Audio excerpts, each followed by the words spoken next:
the show. We've got a great show for you. Guess who David Plummer got a chance to interview? Tom Cruise. Yes. Lucky guy. Yeah. You know, for 3 years, we've been doing this show. For 3 years, everybody asked me, who's the one guy you want on the show? Who's the one guy? The one guy's Tom Cruise for me. Since I watched Top Gun as a kid, Sure. Tom Cruise has been my #1 favorite actor. And I then wish that Michael J. Fox was your #1 favorite. I like Michael J. Fox a lot, but Tom Cruise is like the definition of an action superstar. I mean, he is Hollywood, right? I mean,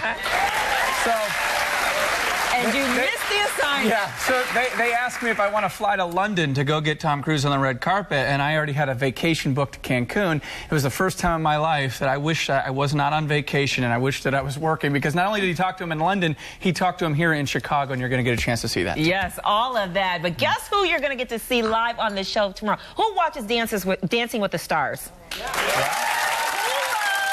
Maxim? He's going to be here tomorrow. In fact, I'm going to take my shirt off just so that I can look like him on the show. Don't do that. Okay. Don't do that. Not when he comes here. We'll get him to take his shirt off, ladies. Don't worry. And I'm going to bring in my dancing shoes. I don't know if he'll dance with me or not, but I'm sure going to try. I think he will. You think so? I think he will, Well, I yeah. better take some lessons He's tonight. going to be here.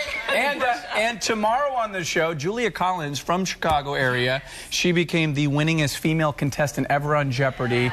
And so she is going to come on the show tomorrow. Unfortunately, the rain came to an end, but boy, she did terrific on that show. 20 straight wins. So big congrats to her. You know what? It's all about, like, I love how she's like, yes, women can be smart. Girls can be smart. So, like, the girl power, you go, girl. I cannot wait to talk to her tomorrow. I have 500 million questions for her.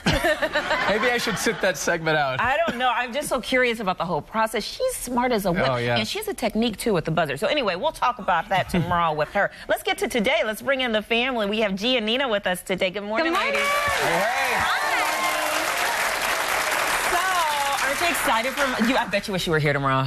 Girl, I might just have to leave the radio station, run over here real quick, see Maxim, because all I want to do is look at him. I mean, I'm not asking for too much. I know. I mean, seriously, he's just one of those men you just look at.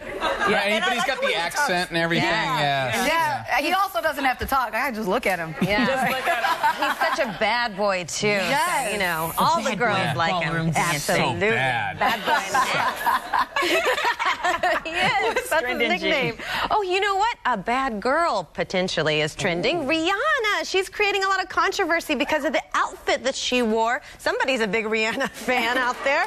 Hey, I love her, but she was causing up a storm on Twitter and social media. What's under all that fog? Okay, let me Can you tell really see that? This is an Adam Selman sheer dress with a matching thong and gloves. It's covered with 200,000 Swarovski crystals, and I think she was paying an homage to Josephine Baker, and she was at the CFDA, Council of Fashion Designers of America Awards, which she was awarded a Fashion Icon Award. Yeah, now where do you get a dress like that where it has the natural blur to it? Where do you, No, we where do you added buy that that? in. Oh, Definitely that's added that in. an But upgrade. yes. Has anybody seen the picture without the blur? Yes. We had to blur it for TV. Yes. Look, he's smiling. The man is smiling happy that he saw it. raising his hand. No, this gentleman did his homework. He knew he was going to be on Windy City Live. He had to do his homework. He knew he would be asked that question.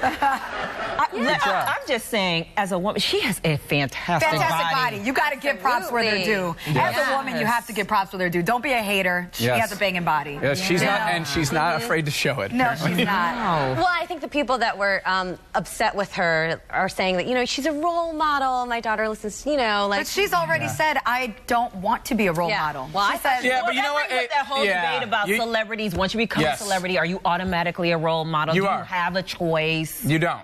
oh, well, You don't. You know, because no matter what, people are going to look at Miley Cyrus and they're going to want to be her. I mean, I have a 13-year-old niece that talks about Miley Cyrus and is still like infatuated with her. Right. And no matter what, you're going to affect people. It's just, do you choose to affect people in a positive way, or do you want to be crazy? So they can't show their creative sides. Well, show it to me behind closed doors, and then, you know. Rihanna, are you listening? Ryan wants you to show it to him behind closed doors. That's right. I'll be fine with that. There's adult time and then there's public time. So does this mean you didn't like the dress? Well, in the privacy of my own home, I would love that dress.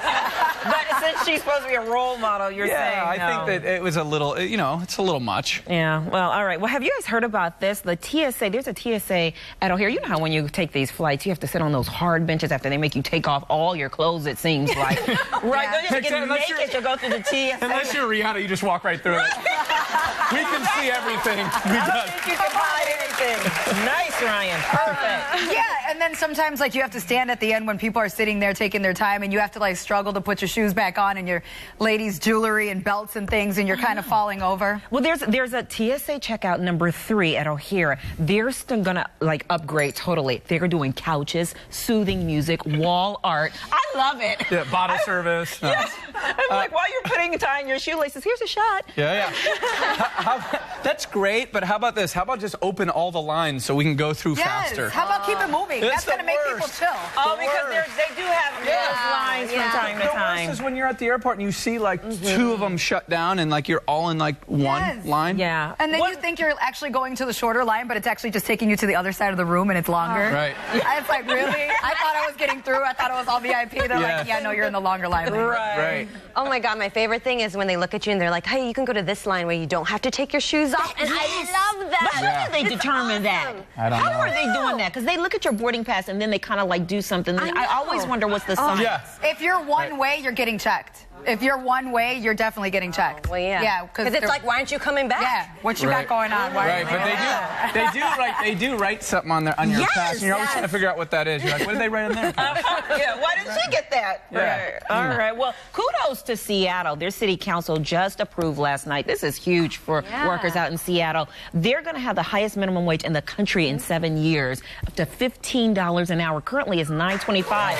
That's more than a 60% increase. Now, they have 7 years to implement it, of course, for, the smaller businesses companies who have 500 or less employees. The bigger companies, they have to do it within 3 years. Right. Washington already has currently the highest minimum wage at $9.32 an hour, and now 3 years is going to be for the big companies, but this is going to hurt some. I'm not saying I'm against this. I'm not, but you got to look at the other side.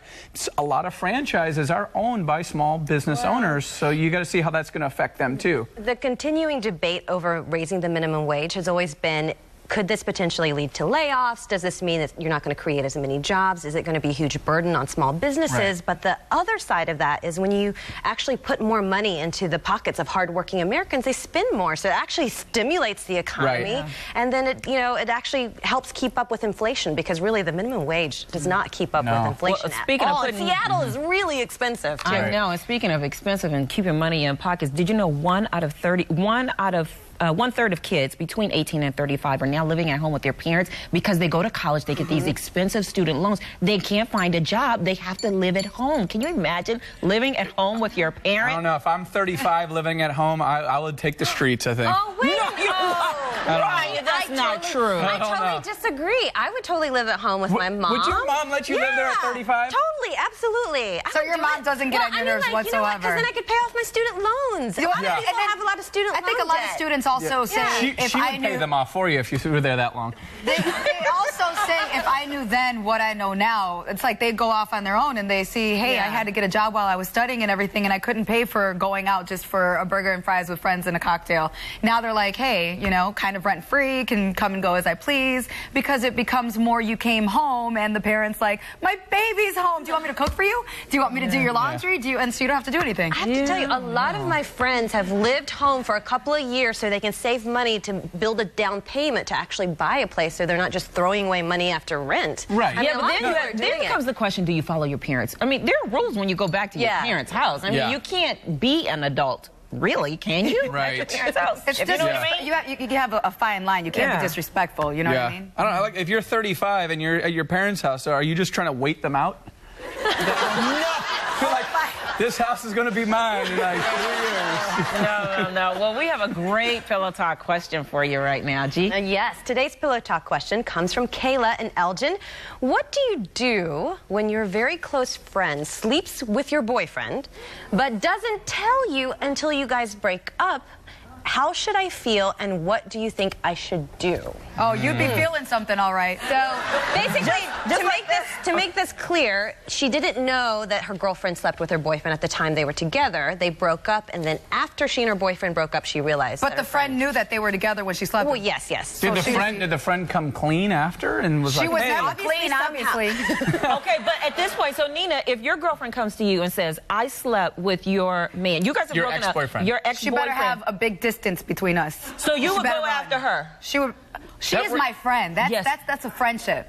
So that's a girl code right there. There's just a female rule you just don't cross. Right. You don't do that to your friends. You don't do that to one of your friends ever. Yeah. And your man, well, he should just know best. And Well, he's history anyway. he's history an ex, anyway. so But it doesn't- he doesn't you and matter. I, we have a problem, and that problem will never go away, as far as I'm concerned. That's what I was going to ask you. Would you ever forgive? Never. Yeah. How can you trust her ever again? Not only would she not forgive, but look at that ring. It's like brass knuckles. Like, that guy would, that friend would have a dent. Hey, guys have the same code. I mean, that's just Really? 'Cause- that's just ethics and morals. Yes.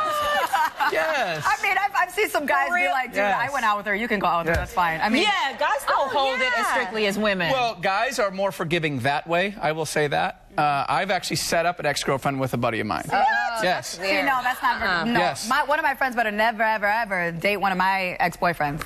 Well, and plus, it's gross. Yeah, Why would you girls want to are a touch lot something more, they did? Right. Okay, but going back to the initial question, the guys would have the same problem if their buddy said, "Hey, guess what? When you were dating such and such, What would I you do? slept with Would you her." forgive? I would punch him in the face so fast. Yeah. Would you? Yeah. Yes. Yeah. You did. I'm the most mild-mannered, even-tempered person. Val's only seen me mad, like really mad, like maybe yeah. once or twice. Yeah. I was like, whoa. But you know, everybody's I had a got little bad boy come out. All right. everybody's got a breaking point, you know. Yeah. I just think that women should really respect one another, and that's just... So she's basically wondering what should she do. I think she's perfectly fine in feeling betrayed, hurt, and Yeah, and cut them both loose because, sister, Yeah. who needs friends? I mean, who needs enemies when your friends are right there? Yeah. That's your enemy, right? Yeah, Isn't that the we're same? not saying punch her in the face. No, we're okay? saying cut them off. Cut them off. Yes. All right. Get rid of her. So there you go, Kayla.